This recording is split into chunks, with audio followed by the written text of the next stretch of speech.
नमस्कार, जय माता दी, राधे राधे। मैं हूं आपकी अपनी लाइफ डिज़ाइनर आचार्य जीतू सिंह। बात करेंगे राधा अष्टमी की, यानी कृष्ण जन्माष्टमी। तो आपने बहुत ही ज़ोरों शोरों से मनाई है, लेकिन आपको मालूम है जब तक राधा का नाम कृष्ण से नहीं जुड़ता है तो कृष्ण पूजा भी कहीं ना कहीं अधूरी ही रह जाती है। तो ऐसे में हम राधा अष्टमी को कैसे भूल सकते हैं? राधे कृष्णा पूर्ण रूप। लेकिन अगर सिर्फ कृष्णा कृष्णा तो आप कहीं ना कहीं भक्ति से भी पीछे रह जाते हैं और उन फल से भी पीछे रह जाते हैं जिसकी कामना करके आप कहीं पूजा करते हैं। तो चलिए, राधा अष्टमी की अगर हम बात करते हैं तो भाद्रपद मास की कृष्ण पक्ष की अष्टमी तिथि को राधा अष्टमी मनाई जाती है, जब राधा का जन्म हुआ था।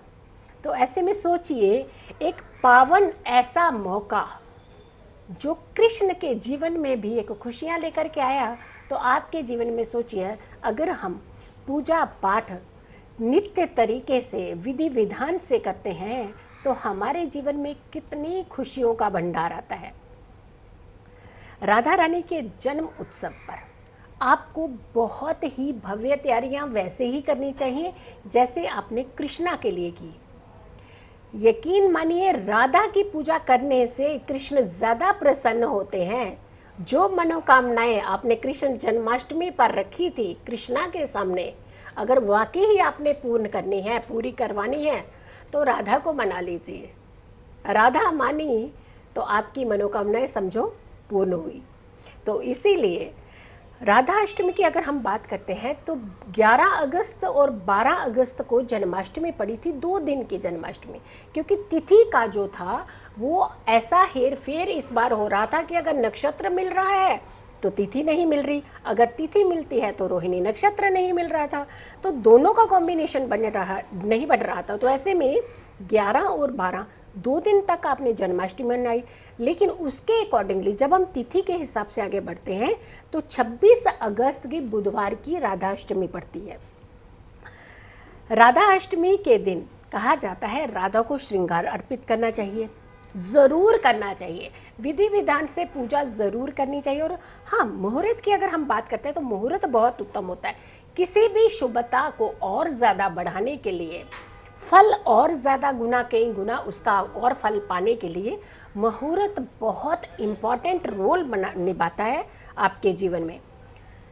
अगर हम बात करते हैं कि मुहूर्त की 25 अगस्त को मंगलवार को दोपहर 12:21 से जो शुरू हो रहा है ये मुहूर्त, ये 26 तारीख की अगस्त को बुधवार की सुबह 10:39 तक का रहेगा।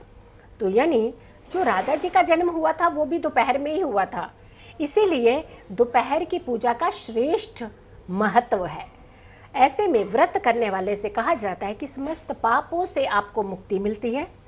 और तो और महिलाएं मुख्यतः अगर इस व्रत को रखती हैं तो अखंड सौभाग्य का प्रतीक, उनके जीवन में अखंड सौभाग्यवती का आशीर्वाद उन्हें मिलता है, सुख समृद्धि मिलती है, कष्टों से मुक्ति मिलती है। और तो और निसंतान दंपति, यानी जिनके घर में संतान उत्पत्ति नहीं होती है, कहा जाता है कि पति और पत्नी दोनों अगर इस दिन व्रत रखते हैं तो अवश्य ही उनके जीवन में बहुत ही उत्तम संतान के योग बनते हैं।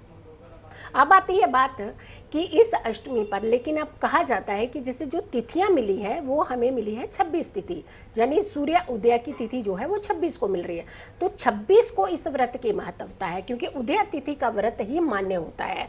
तो ऐसे में आपने 26 का ही व्रत रखना है।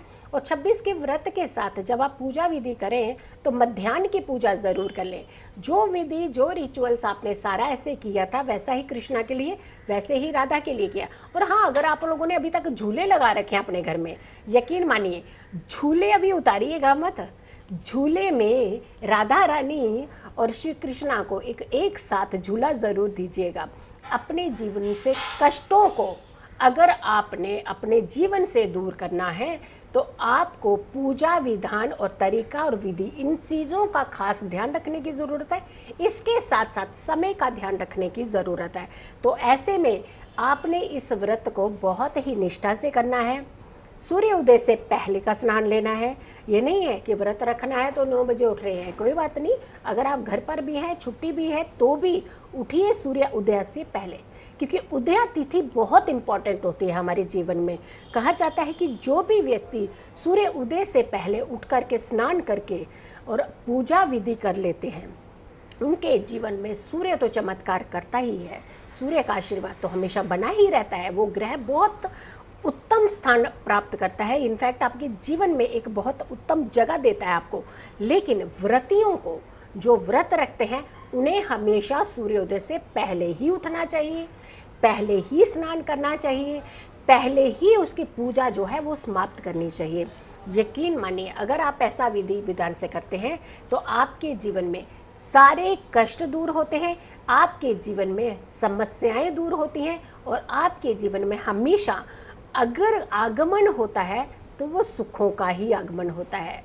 तो चलिए, आज की वीडियो में बस इतना ही। आप इस व्रत को बहुत ही निष्ठा से निभाइएगा और अपने जीवन में बहुत सारी खुशियां पाइएगा।